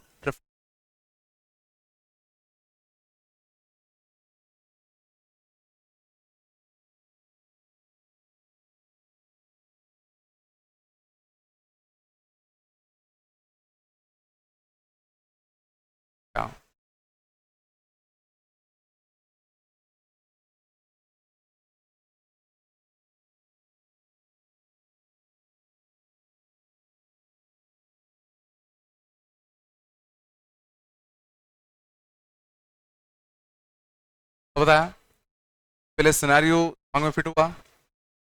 रे अगर रेरर मीडियम से डेंसर मीडियम जा रही है, हमेशा सेकेंड मीडियम में एंटर करना ही करना है। बट अगर डेंसर टू रेरर जा रहा है, एक आई तक रे दूसरे मीडियम में एंटर करेगा। कौन से आई तक, क्रिटिकल एंगल तक। क्रिटिकल एंगल कितना आता है, साइन इनवर्स ऑफ सीधा mu two by mu one upon बड़ा। वहां तक रे दूसरे मीडियम में एंटर करेगा।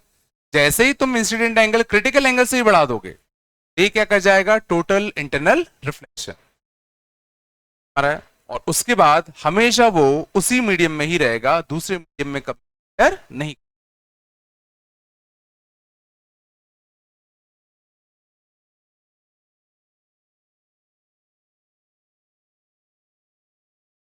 आ रहा है ना।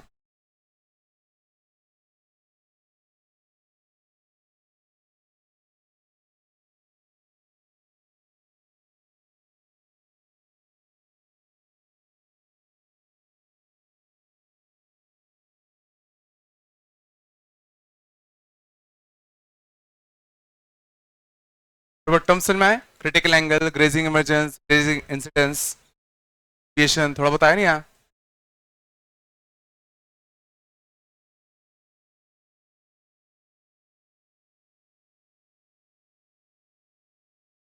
अब रे समझना, टोटल इंटरनल रिफ्लेक्शन कर रहा है, क्या कर रहा है, इस केस में डिविएशन कितना है, इस वाले केस में डिविएशन कितना आएगा,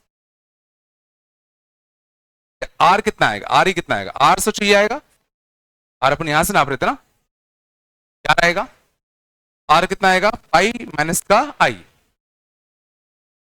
आएगा, पाई माइनस का आई आएगा ना।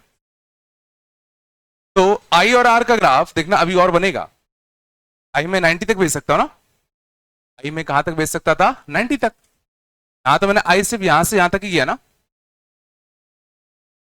कायदे से आई को मैं 90 तक ले आ सकता हूं, करो, तो 90 तक ले आते तो इसके बाद आर और आई का फंक्शन कितना आ गया, pi minus i, r equal to कितना आ गया इसके बाद, पाई माइनस का आई, और इसका ग्राफ हम लोग बनाना जानते हैं, r plus i equal to कितना, pi, r plus i equal to कितना, pi, means x plus y equal to पाई।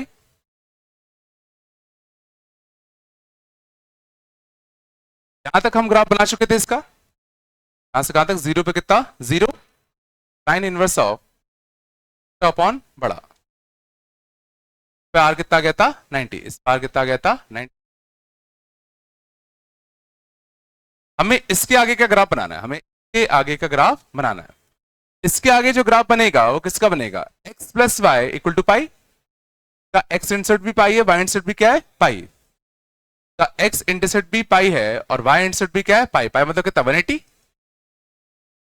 तो ये स्ट्रेट लाइन बनता, ये इंटरसेप्ट भी 180, ये इंटरसेप्ट भी 180, बट क्या ये ग्राफ हमें पूरा चाहिए क्या, ये ग्राफ हमें कब से चाहिए, आई क्या होगा, इस एंगल से बड़ा, से बड़ा, यहां से कुछ है ना, यहां तक 90 तक, कब तक 90 तक ना, 90 पे ये भी 90 आएगा ना,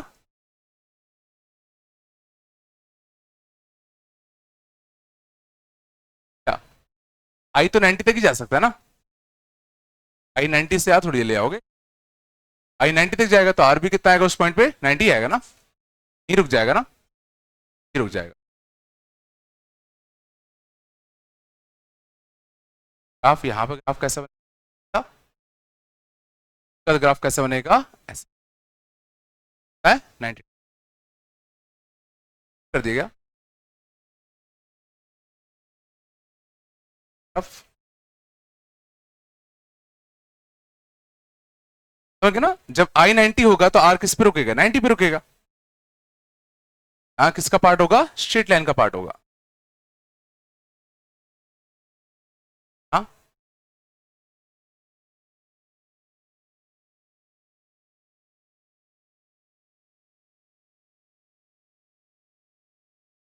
ग्राफ होता कंप्लीट आई और आर के बीच का, जब रे कहां से कहां जा रही है, डेंसर टू रेरर मीडियम। पहले पार्ट में ध्यान देना एक ही केस आया था, एक ही ग्राफ बना था कुछ ऐसा था,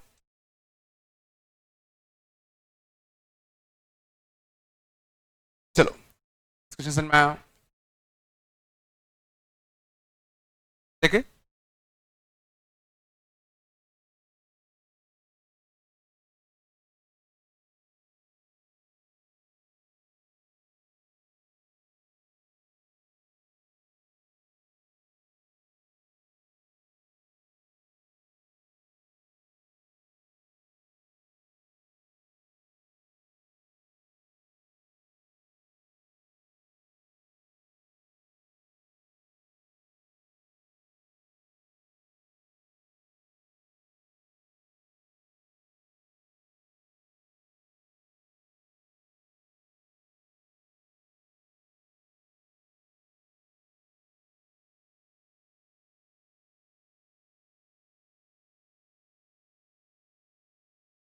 थ्री वाला पार्ट दिमाग में क्लियर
क्वेश्चन देखना, क्वेश्चन कैसे आते हैं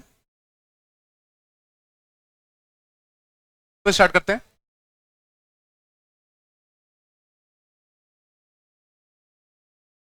मान लो एक ट्रायंगुलर प्रिज्म है,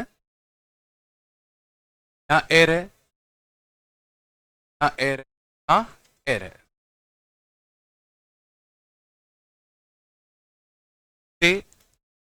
नॉर्मली इसमें एंटर कर रहा है, का म्यू म्यू है, फाइंड नेट। पहला, इफ म्यू, बात कम करो, equal to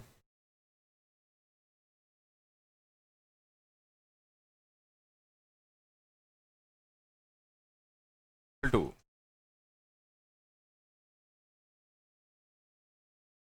part, second part, and mu for क्या यार, इस इसी इस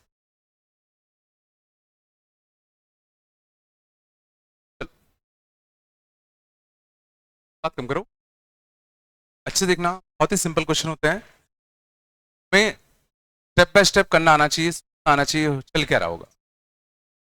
चलो पहले तो फील करो, पहला पार्ट करते हैं, जब म्यू कितना है 4/3, जब म्यू कितना है 4/3, एंगल देना चाहिए,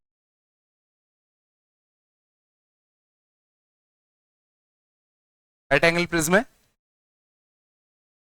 हटा दो किसको, है ना,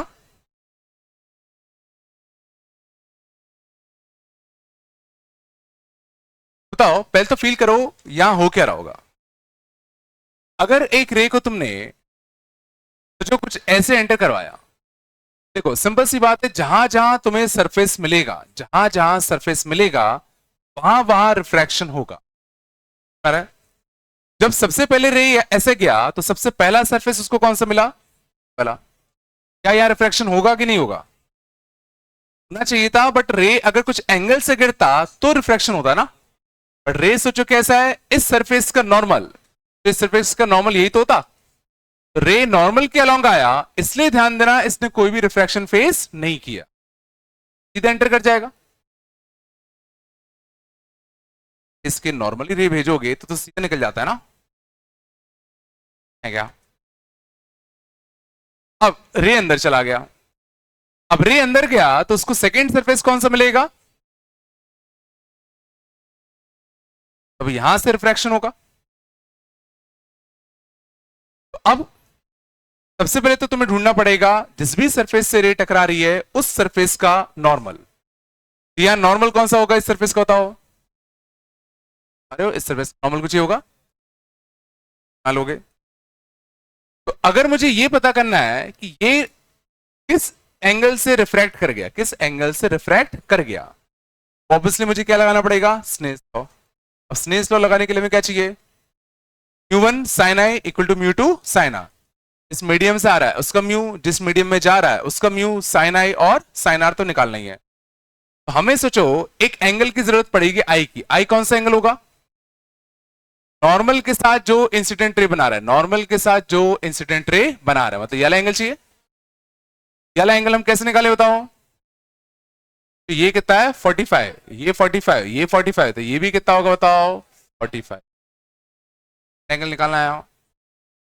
अब यहां पर मैं स्नेल्स लॉ लगा दूं इस सरफेस पे, ये जो रे आ रही है वो किस सरफेस से आ रही है, इस सरफेस से, और इसका म्यू पहले पार्ट में कितना दिखा है 4/3, 4/3 इंटू कितना साइन आई 45, म्यू2 किस मीडियम में जा रहा है एयर, 1 इंटू कितना साइन आर, साइन 45 कितना आ गया 1/√2, साइन आर इक्वल टू कितना आएगा 2√2 बाय कितना 3। आर रियल है कि इमेजिनरी है, आर रियल है कि इमेजिनरी, आर रियल है कि इमेजिनरी वो डिपेंड करता है कि साइन आर की वैल्यू 1 से बड़ी है कि 1 से छोटी। 2√2, 2 इंटू 1.4, 2.8 बाई 3, ये कैसा 1 से छोटा। आर कैसा है, रियल, और आर चूंकि रियल है, पक्का क्या हुआ होगा, ये रे तुम्हारा अवे फ्रॉम द नॉर्मल भाग गया होगा। जाना इसको कैसे चाहिए था, ऐसा, बट भाग गया होगा कुछ ऐसा, अवे फ्रॉम द नॉर्मल होगा ना। देखो जाना ऐसा चाहिए था, but away from the normal.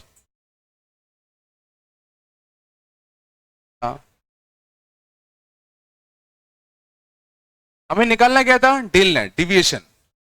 सोचो ये 45, तो ये भी कितना होगा 45, और ये आर हम निकाल चुके हैं। डिविएशन कितना आएगा बताओ, पहले केस में आएगा बताओ, साइन इनवर्स आर माइनस आई आएगा ना। आर माइनस का कितना आएगा 45 डिग्री, ऐसे कितना आएगा sign inverse of 2√2 by 3 minus का कितना पाई बाय 4। पहले पार्ट का आंसर निकालना है, डेल नेट। डेल नेट कितना आएगा, आर माइनस का 45, जाना ऐसे चाहिए था, चला इधर गया, तो इतने का डिवीजन आ गया ना।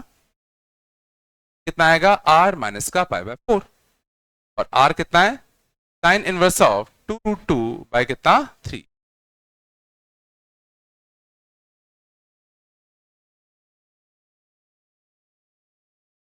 नहीं आएगा।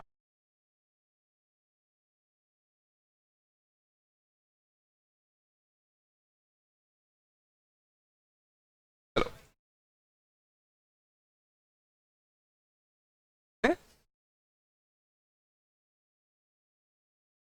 सेकेंड पार्ट में क्या होगा, सेकेंड पार्ट में अब हम लोगों ने म्यू का रख दिया 3/2, म्यू का रख दिया 3/2। जरा सोचो, यहां तक तो सिनारियो बिल्कुल सेम ही रहेगा, यहां तक तो सिनारियो बिल्कुल सेम रहेगा ना। अब चीजें बदल जाएंगी क्योंकि अब इसका म्यू बदल दिया हमने। चलो तो वापस से इस वाले सर्फेस पे क्या लगाते हैं, स्नेल्स लॉ। तो म्यू किस मीडियम से आया, उसका म्यू कितना है बाई 2, साइन आई कितना है साइन 45, किस मीडियम में जा रहा है, एयर, और यहां रिफ्रैक्टिव एंगल क्या होगा, साइन आर। साइन आर की वैल्यू, साइन आर की वैल्यू कितनी आगे बताओ, बाय, आया नहीं आया,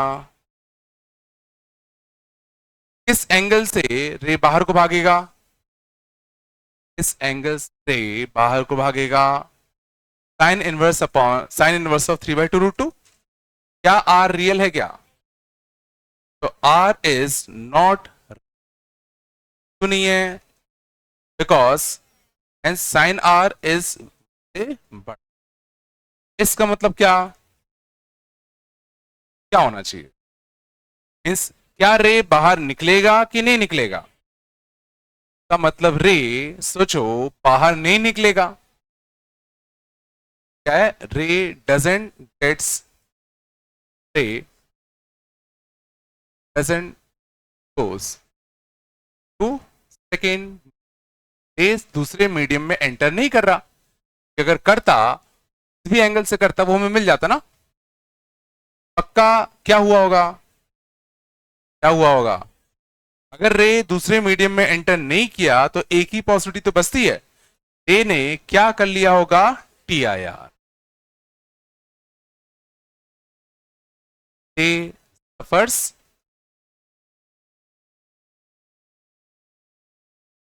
है ना, अलग से सोचने की जरूरत नहीं है, ऑटोमेटिकली आर तुम्हें कुछ ऐसा मिल जाएगा जो रियल नहीं होगा। समझ जाना कि रे पक्का दूसरे मीडियम में एंटर नहीं कर रहा, रे अगर दूसरे मीडियम में एंटर नहीं कर रहा तो एक ही पॉसिबिलिटी बचती है कि रे ने क्या कर लिया होगा, TIR कर लिया।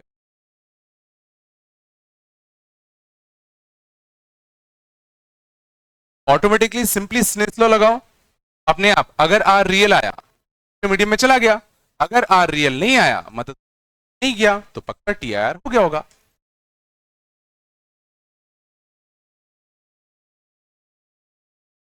तो बोलो, तो अब सोचो रे डायग्राम कैसा हो गया होगा, रे डायग्राम बताओ कैसा होगा, 45 से आया और 45 से रिफ्लेक्ट होगा, तो नॉर्मल से 45 इधर 45 इधर, तो देखो 90, क्या फील कर पा रहे हो, एग्जैक्टली कैसे जाएगा, वर्टिकल, और एग्जैक्टली अगर वर्टिकल जाएगा तो सोचो उसको ये वाला सरफेस मिलेगा, ये वाले सरफेस पे रिफ्रैक्शन होगा, कोई नॉर्मली गिर रहा है, सीधा पास से आएगा। फाइनल रे डायग्राम कुछ ऐसा था।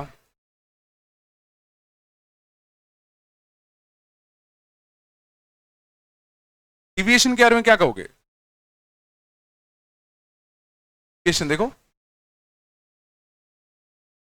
रे जा किधर रही थी वो सोचो, रे जा इधर रही थी, चली इधर गई, कितना मुड़ गया? रे जाना किधर चाहिए था, चला किधर गया?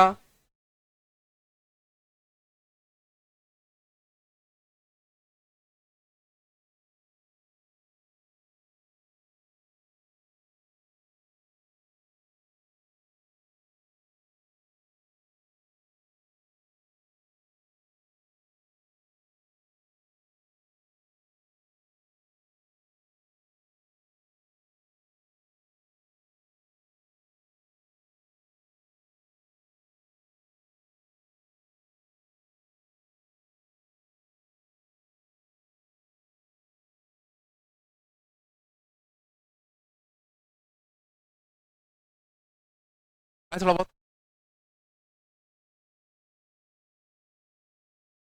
थर्ड पार्ट क्या था?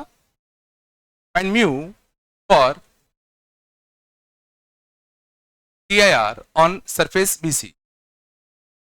हमें म्यू की वो वैल्यू बतानी है इस पर ए इसी वाले सरफेस पर टीआईआर सफर करे। चलो बहुत अच्छे से देखना। तो ना क्वेश्चन कहने वाला क्या कहना चाहता है कि भाई एक ऐसा म्यू बताओ इस पर रे टीआईआर कर जाए।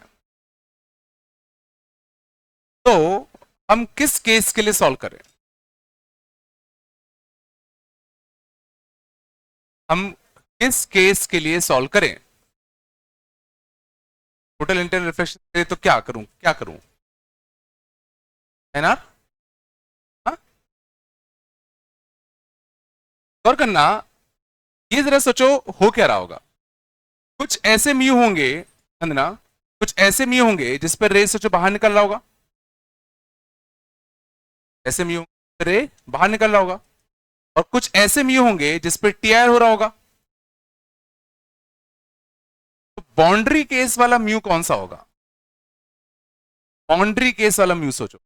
कुछ ऐसे म्यू होंगे जिस पर रे सोचो बाहर निकल रहे होंगे, तो कभी रे ऐसे निकल रहा होगा, कभी रे ऐसे निकल रहा होगा, कभी रे ऐसे निकल रहा होगा, कभी रे ऐसे निकल रहा होगा, और इससे भी अगर हल्का सा केस बढ़ाओगे तो टीआर हो जाएगा। तो हमेशा किस कॉल करेंगे? जस्ट बाउंड्री केस के लिए रे बाहर निकलने में और टीआर होने के बीच में एक केस पड़ेगा। कौन सा पड़ेगा? Phasing emergency. अगर मैं ये पता कर लूं कि रे ने जस्ट ये वाला केस कब किया, यही तो बाउंड्री केस होगा। हल्का सा इधर जाओगे तो रे बाहर निकलेगा, हल्का सा इधर जाओगे तो टीआर होगा। अरे हो, this is the boundary case in between, जब रे बाहर निकली, जब रे टीआर किया। मैं क्या करूंगा, मैं पहले इस केस के लिए देखता हूं कि भाई किस म्यू के लिए रे ने ग्रेजिंग इमरजेंस किया। पहले मैं वो म्यू फाइंड करना चाहता हूं जिसके लिए रे ने क्या किया, ग्रेजिंग इमरजेंस। आ रहा है, वो कैसे करें फाइंड आउट? ये एंगल तो कितना है, 45। हमें वो म्यू फाइंड आउट करना है जिसके लिए रे ने ग्रेजिंग इमरजेंस किया।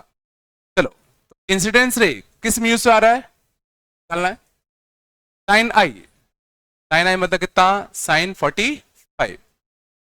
म्यू टू जिस मीडियम में रे जा रहा है, और आर, आर कितना है, नॉर्मल से एंगल कितना है, इमरजेंस किया ना, तो नॉर्मल एंगल कितना होगा, 90। म्यू की वैल्यू हमारी सोचो कितनी आ गई, आ गई रूट।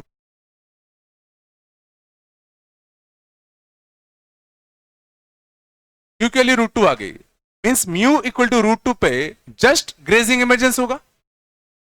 म्यू इक्वल टू √2 पर जस्ट ग्रेजिंग इमरजेंस होगा, जस्ट ग्रेजिंग इमरजेंस का केस आएगा। अगर हमें TIR करवाना है तो म्यू को क्या रखूं, √2 से बड़ा कि √2 से छोटा? अगर मुझे TIR करवाना है क्या करूं? मींस अगर तुम यहां म्यू की वैल्यू √2 रखते, पक्का यहां क्या आता, 90। अगर यहां म्यू तुम √2 से छोटा रखते, यहां सोचो क्या होता, आर। आर रियल आता कि इमेजिनरी आता? म्यू √2 से तुम छोटा कर दोगे तो ये वैल्यू छोटी हो गई ना 1 से, आर रियल आता ना। तो आर इमेजिनरी कब आएगा, जब ये चीज बड़ी हो जाएगी। और ये बड़ा कब होगा, जब म्यू क्या होगा, √2 से बड़ा होगा ना।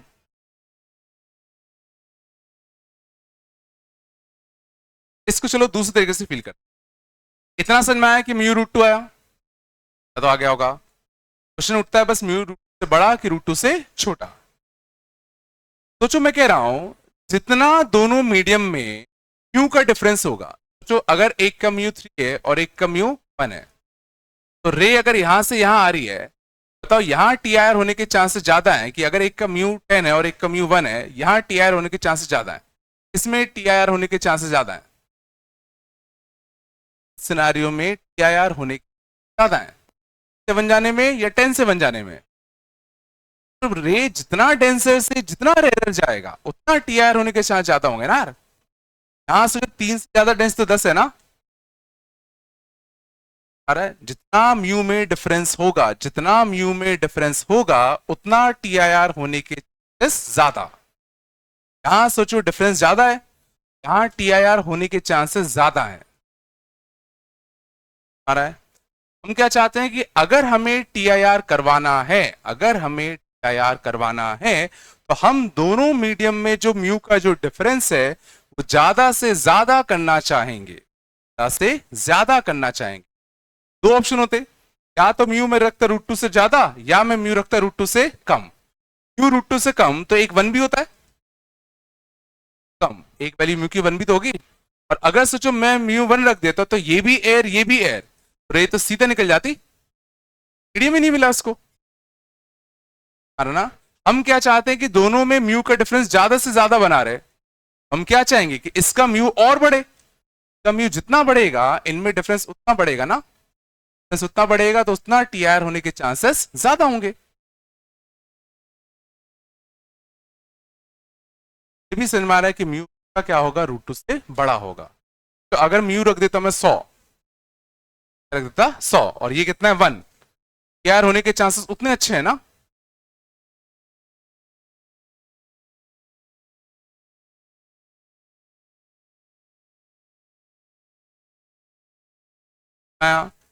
दोनों में म्यू का डिफरेंस ज्यादा उतना TIR होने के चांसेस ज्यादा। कॉमन सेंस से सोच लिया करो कि म्यू बड़ा रखना है कि छोटा।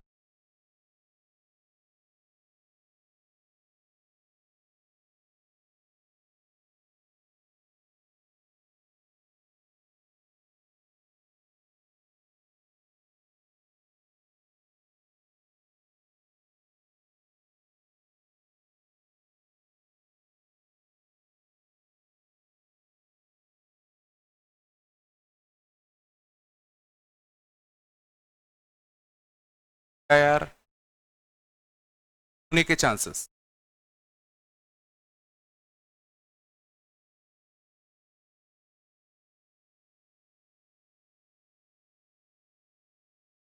म्यू में डिफरेंस होगा उतना TIR होने के चांसेस बढ़ जाते हैं।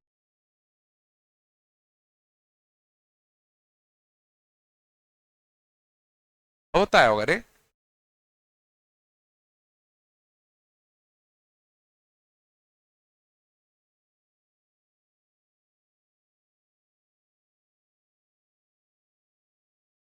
थोड़ा बहुत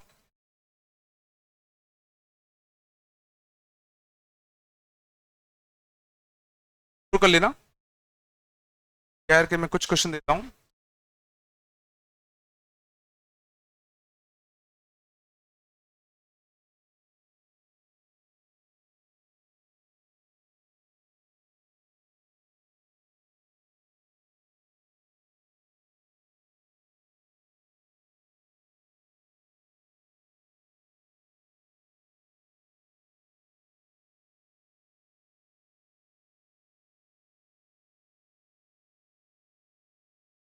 टाइम में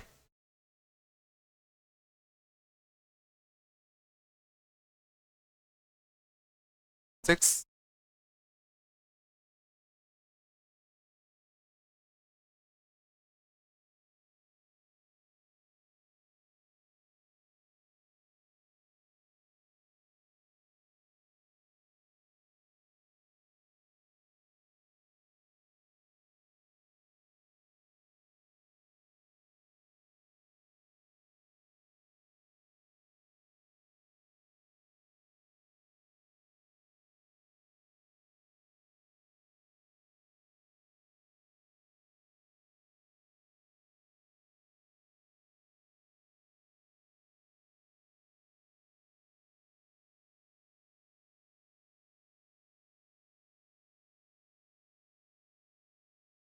सिक्सटी फोर ही कर लो अभी।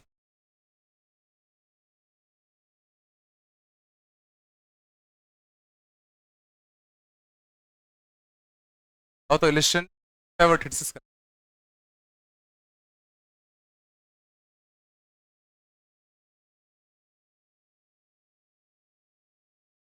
चार पांच क्वेश्चन,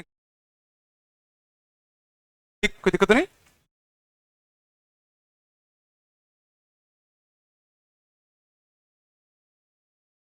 चलोगे ना? क्या है सर मेहता?